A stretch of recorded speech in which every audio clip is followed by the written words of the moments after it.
Hello YouTube, this week I'm bringing you the Stealth Wrestler build. And not only a Stealth Wrestler, but Thief PvE, not PvP. Not for stealing from other players, but just mobs. And for this build I chose stealing because with the Thief codex you can actually not have tactics on your build and still have all the benefits of tactics. We'll jump right into the build first though with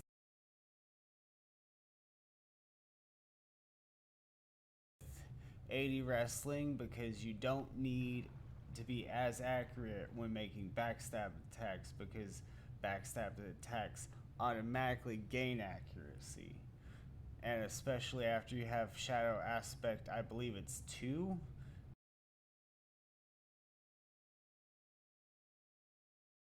You don't miss after that. You always get your backstab off. And then 80 in tracking, that's just so you can know if PKs are around so you can just hide out and wait for them to pass. Most PKs don't run detect hidden, so you don't have to worry about them revealing you. You just have to keep moving, and I have some tips at the end to help with that. And then 120 stealth, that's just for the maximum amount of steps possible as well as highest amount of damage on a backstab possible, because stealth feeds into backstab damage as well. 100 stealing, you don't need 100 snooping because of the Thief's Codex, but you will need snooping earlier on, but you'll drop it eventually. 100 hiding, essential for the stealth character. I'm currently transitioning to 120 forensic eval and only 40 camping. Is just because on this guy I'm gonna just start collecting just the good leather because I have a big supply of the light leather, but you don't have to take it to 120. The build I recommend is 60 camping,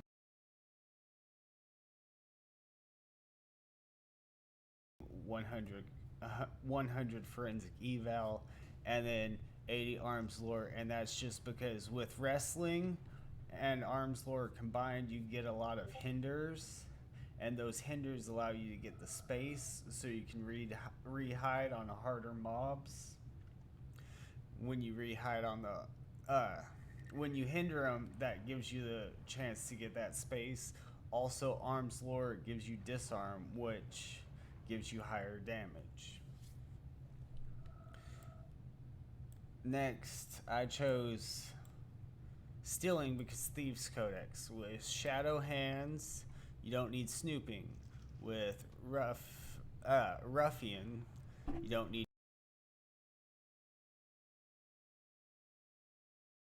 tactics. And then I put 1 point in Ransack for the extra damage, 1 point in Overlooked so that I don't have to get as far away from the mob to re-hide. And then I put 6 points in Extortion because I like that chance of a double black market goods. I focus a lot with my stealther to get black market goods. I mean, the extra income's nice, but the black market goods just pay off so well. Today I've gotten 4 harvest cores just from black goods. And then to double down on that, I run special loot chance in my mastery chain so that I have a higher chance to get those black market goods as seen on screen.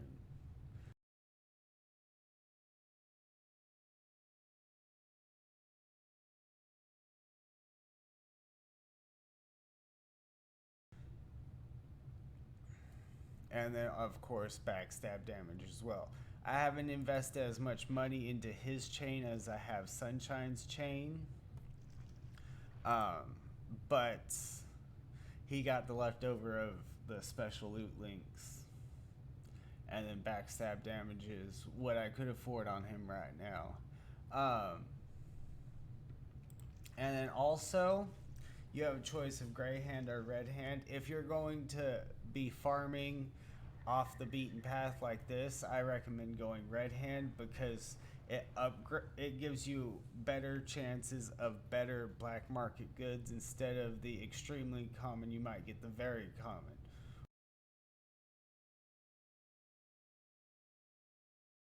Or instead of the very common you might get the common goods. It gives you better chance of getting better black market goods if you're red hand. Now, if you're farming in SSC or anywhere that's highly populated, if you're doing the kill X number of blood cyclopses, then what you'll want to do is you'll want to run gray hand for those, just because when you run red hand, anyone can kill you and you can't do anything about it with this build. You have no sustain. And then because of Ruffian, because of Ruffian, you can use the wrestling codex without anything in tactics.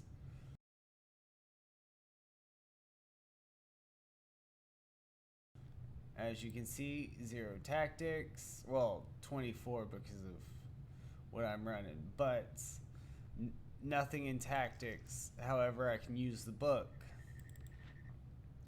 And what I run in the book is Dragon Stance because, again, I'm doubling down on the damage. More effects, more damage. That's why we have Arms Lore. Let's one-shot this guy real fast.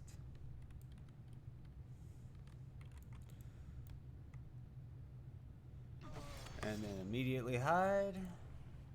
We'll loot him here in a second.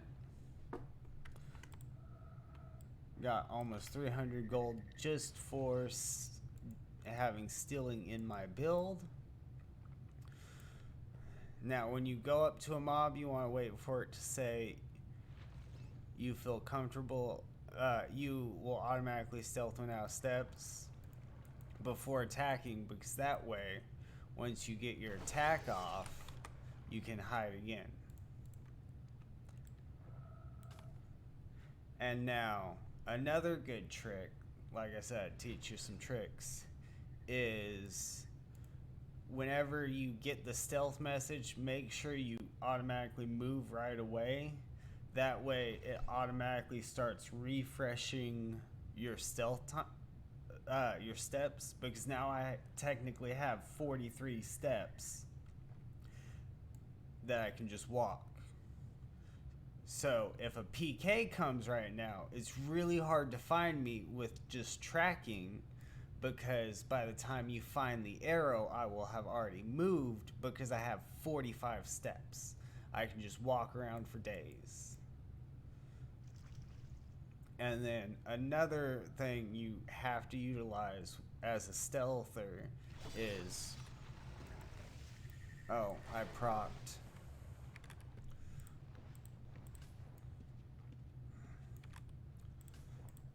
So you won't get to see it. But yeah, once all the mobs are dead, you just loot. I'm skipping the frogs for now.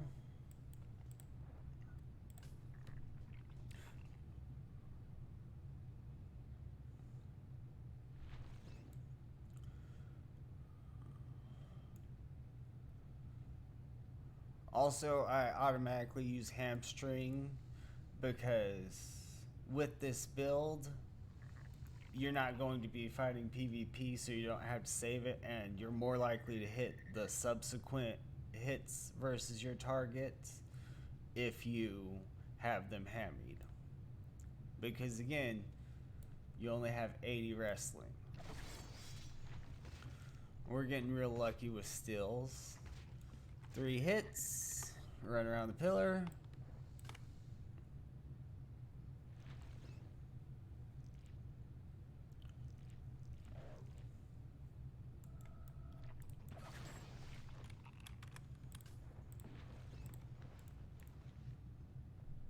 Alright.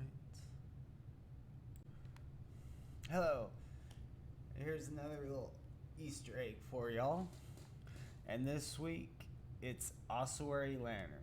Yes, I'm giving away a single Ossuary Lantern to the first person who comes up to Sunshine PMA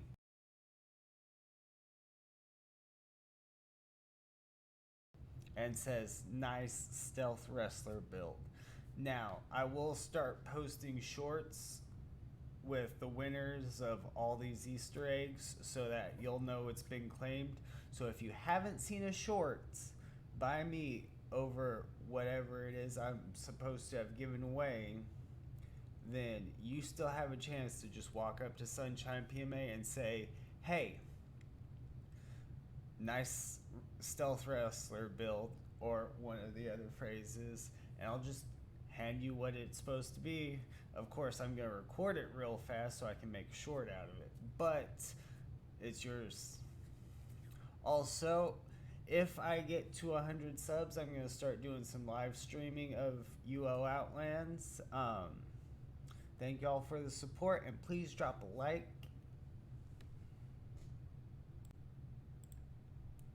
And with this build, because you have the stealing, you also get really good gold per hour. I don't know what it is off the top of my head. Oh. And see, you still have like a single hit after you do your backstab to kill them before a mob will aggro you. Make sure, I don't know if they fixed it or if this is intended, but with Ransack, you have to be down those steps to 10 to get the bonus damage.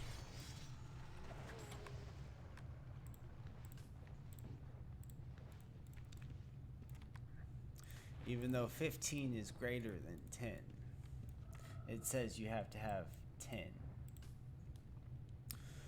And for a while, I wasn't getting the 1% bonus.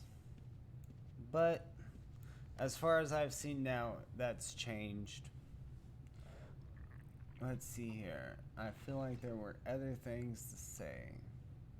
Another good thing about Forensic Eval is it helps you loot your corpses, because it'll automatically open it even if you automatically opened it when revealed, because sometimes you just need a rehide. You didn't get the damage. So if there was another corpse there, skinning would help you find it. The auto open of it. That's why I don't skin until I'm ready to loot. 3, 2, 1. One extra hit. Not ready to loot, so not skinning. Was a second too fast. I hate it when I do that to myself. But let's see here. Smoke bombs OP. Highly recommend.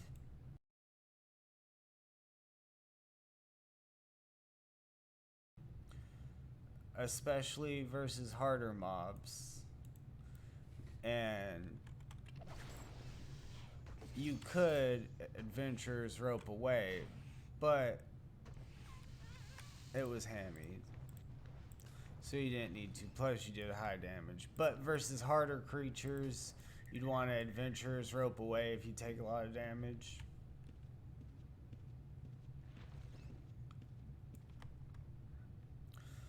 I'll kill this putrid water and then be done. But 10k, not that long. Also, just a little heads up on this build. Oh, great. I'm poisoned. Kill it already.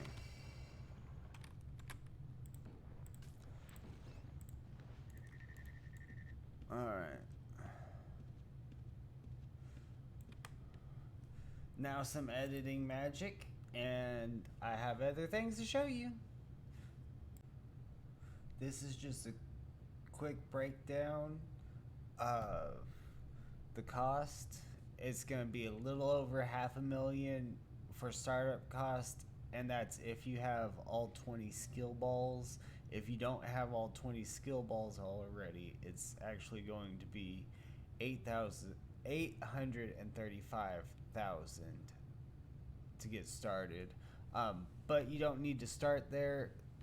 You can add on the 120 stealth at the end, as you get the skill balls and stealth skill scrolls. And for just the aspect kit codexes that you need, it would be 235,000, which is, it seems like a lot, but it really pays out. Like I said, I've already gotten 4 harvest cores just from black market goods. That pays for the startup kit of the aspect and the distills and cores. But I just wanted to add this little piece of information so that you could know exactly what it was expense-wise getting into this build. Well, that's all I have for you this week. Thank you guys for tuning in. Please like, subscribe, leave a comment down below. Let me know how I did, what I can improve on, what you liked. Thank you. Have a great rest of your day.